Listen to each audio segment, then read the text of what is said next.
মহান শহীদ ও আন্তর্জাতিক মাতৃভাষা দিবস আজ ২১শে ফেব্রুয়ারি বাঙালির শোক ও গৌরবের এক অবিনশ্বর ইতিহাস। ১৯৫২ সালের এই দিনে মাতৃভাষার মর্যাদা রক্ষায় ঢাকার রাজপথে শহীদ হন সালাম, রফিক, জব্বার, বরকত, শফিউর সহ আরও অনেকে। মাতৃভাষার জন্য বুকের রক্ত দেওয়ার এমন উদাহরণ বিশ্বের ইতিহাসে বিরল।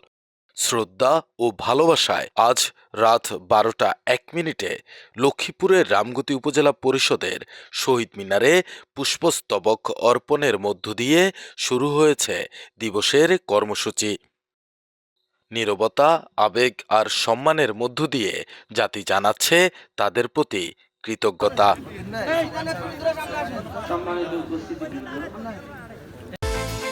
বিকাশ পেমেন্টে ১০,০০০ টাকার বেশি অফার। শপিং চলছে তো। ২১শে ফেব্রুয়ারি আসলে এটা হচ্ছে বাংলাদেশের একটা স্মরণীয় দিন। কারণ হচ্ছে ১৯৫২ সালের এই দিনেই আমাদের দামাল ছেলেরা তাদের প্রাণ উৎসর্গ করেছিল। আর তাদের প্রাণ উৎসর্গের বিনিময়ে আজকে আমরা বাংলা ভাষায় কথা বলতে পারছি। না হয় হয়তো আপনার সাথে আজকে আমার উর্দুতে কথা বলতে হতো।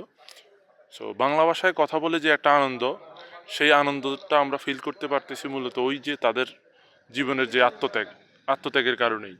আর তাদের যে ত্যাগের মহিমা, ত্যাগের যে বৈশিষ্ট্য, আমি মনে করি যে বাংলাদেশের প্রত্যেকটা নাগরিকের মধ্যেই এই ত্যাগের মহিমা বৈশিষ্ট্য বিদ্যমান থাকা উচিত। তাহলেই আমরা দেশকে আরও ভালো জায়গায় নিয়ে যেতে পারবো, দেশের আরও উন্নতি করা সম্ভব এবং দেশকে আরও সুন্দরভাবে ভালোবাসা সম্ভব। এই বাচ্চারাই হচ্ছে জাতির ভবিষ্যৎ, এরাই সামনে হচ্ছে জাতিকে নেতৃত্ব দেবে। আমরা চাই এই বাচ্চারা এই ভাষা দিবস সম্পর্কে জানুক, শহীদদের সম্পর্কে জানুক এবং হচ্ছে এরা হচ্ছে বাংলাদেশকে বুকে ধারণ করুক। আমার ভাইয়ের রক্তে রাঙানো ২১শে ফেব্রুয়ারি আমি কি ভুলিতে পারি।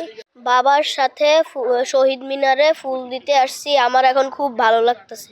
শহীদদের প্রতি শ্রদ্ধা জানাতে আজকে এই রাত ১২টা ১ মিনিটে আমরা শহীদ মিনারে উপস্থিত হয়েছি। আর ১৯৫২ সালে সকল শহীদদের প্রতি আমি গভীর শ্রদ্ধা জানাচ্ছি। Arefin Asif, NTV online, Lakshmipur. বিকাশ পেমেন্টে ১০,০০০ টাকার বেশি অফার। শপিং চলছে তো।